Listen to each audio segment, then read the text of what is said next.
I don't see any life jackets. Where are the life jackets? Laura, this is a steady boat. Ferries are very slow moving. You won't need one. You may remember in the fall of 1985, the New Music went to Washington to attend the Senate hearings led by Tipper Gore, head of the Parents Music Resource Center, also known as the Washington Wives.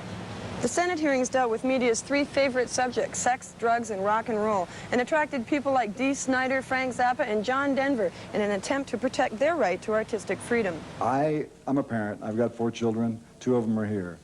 I want them to grow up in a country where they can think what they want to think, be what they want to be, and not what somebody's wife or somebody in government makes them be. I don't want to have that, and I don't think you do either.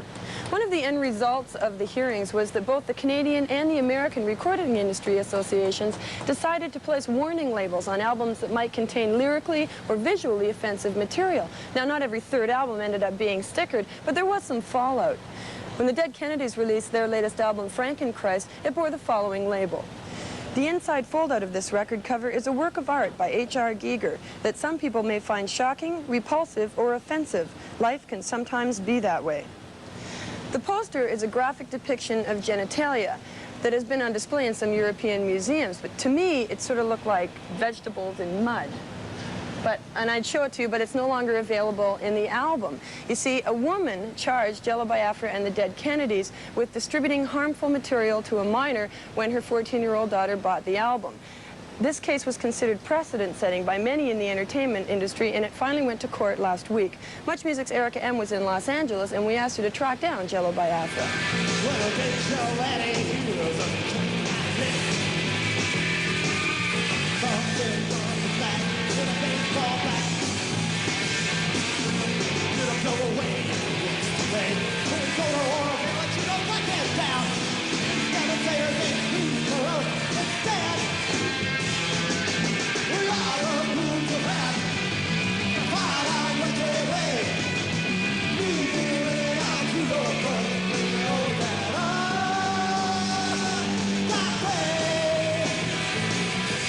Now you're in court because your album Frankenchrist has a deemed pornographic poster in it. Within the context of the record, it's very clear that it's not just supposed to tee-hee, there's some body parts or anything like that. It's the ultimate portrayal, to me, the strongest piece I've ever seen that says here we are as a society, the me generation, the yuppie mentality, the people who would be willing to traffic in arms and genocide all over the world just to make a buck, that kind of thing. Here we all are screwing each other in more ways than one.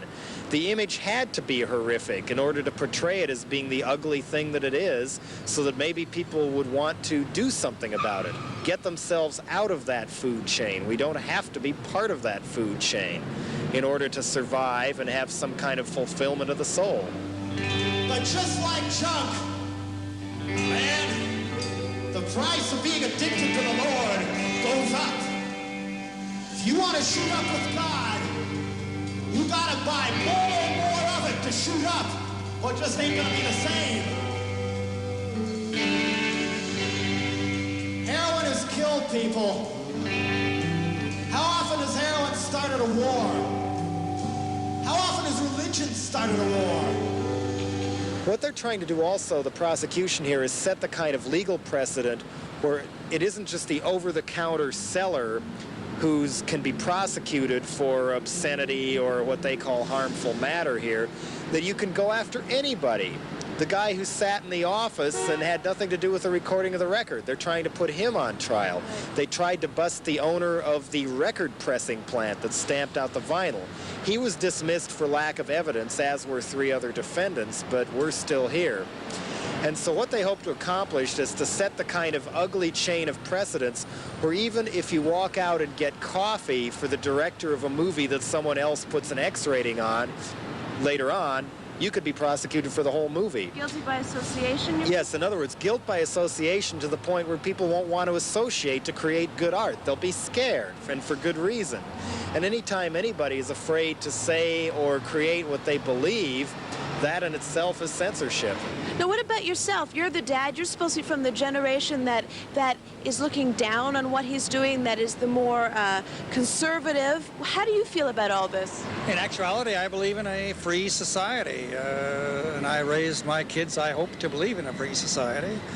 I thought the arguments of the defense attorneys were very eloquent, and then I thought they really should be made by Spencer Tracy in a 1930s black and white movie, because I thought the generation just before mine got through these issues and resolved them, and we had agreed we were going to have a true free society with a diversity of expression for artists, painters, writers, poets, etc. And I'm just appalled to be sitting here going through the same issue once again. As long as we have people who are uptight and have no sense of humor being given too much power, this is going to happen, though. That's why some of us who try to create something new use our art to fight those people. If anybody needed a dose of H.R. Giger and dead Kennedys, it was this prosecuting team. I mean, it's obvious, yes, they won't admit it, but they learned something from it, too. That's what good art is. It's art that inspires people to think, even if they don't like it. I mean, the argument the prosecutor made today was that because this album and the visual art didn't have a happy ending, it therefore was legally liable. What happens to Platoon, the film? What happens to Full Metal Jacket or Apocalypse Now? What happens to the documentary on acid rain made in Canada that the Reagan administration has forbidden to be shown in America? All kinds of media and our access to information itself is what's on trial here and in many other places. It's an organized attempt by cultural vigilantes to shut down our right to know.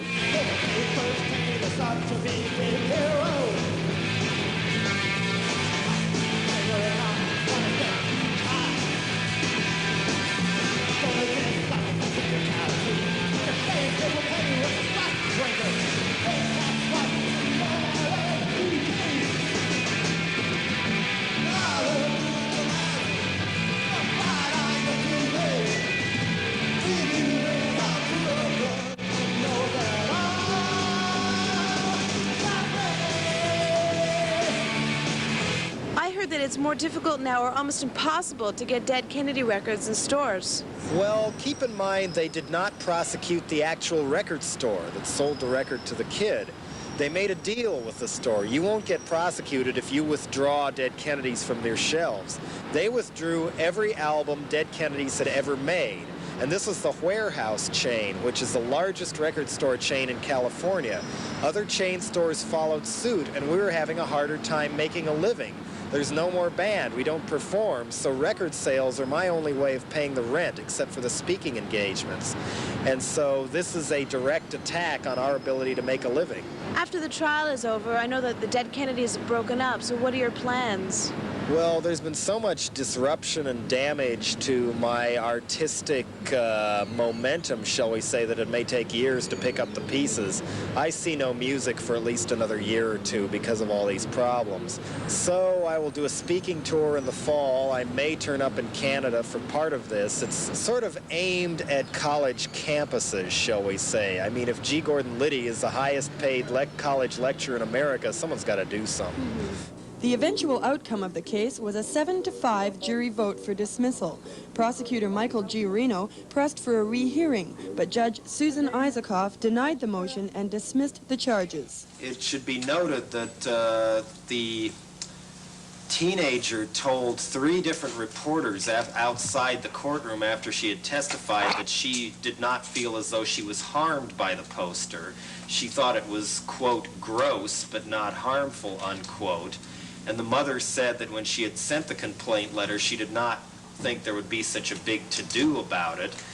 The prosecutor admitted to the LA Weekly about a year ago that they did have other prospective rock prosecutions they were looking at and chose us out of the pile. It's not as though we were an isolated anomaly. It's as though they were fishing.